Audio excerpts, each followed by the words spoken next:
Attila the Hun, the scourge of God in the vast steppes of Central Asia, where wild horses roamed free and thunder echoed across the plains, rose a man whose very name would make empires tremble. Attila, king of the Huns, to his people, a hero and warrior king.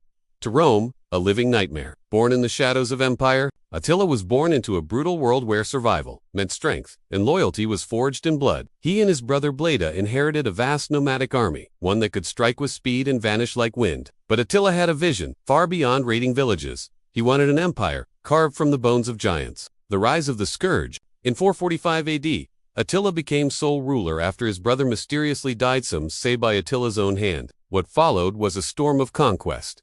He crushed cities across the Eastern Roman Empire. He demanded massive tribute from emperors who feared him more than the gods. In 451, he invaded Gaul, clashing with Roman and Visigothic forces at the Battle of the Catalonian Plains, one of the most brutal battles of ancient history. Though halted there, Attila wasn't finished. The march on Rome in 452, Attila set his sights on Italy. He burned cities, ravaged the land, and marched ever closer to Rome itself. Panic swept the empire. Then, something astonishing happened. Pope Leo rode out to meet the Hun king.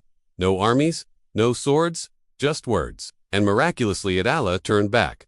To this day, no one knows why. Some say the Pope convinced him. Others claim Attila saw a vision of saints defending the city. Some believe plague and famine forced his retreat. But the world would remember that moment forever. A death as strange as his life. 1 year later, Attila married a young bride and celebrated with a grand feast. That very night, he was found dead in his bed, having bled from the nose. Possibly from a burst artery or poisoned, according to whispers. The Huns buried him in secret, in a triple-layered coffin, iron, silver, and gold somewhere unknown. The slaves who dug the grave were all killed, so no one would ever disturb their king. Legacy of terror and legend. The Romans called him the Scourge of God, believing he was divine punishment. But to his people, he was a ruler of unmatched strength, cunning, and will. His empire vanished after his death, but his legend never did.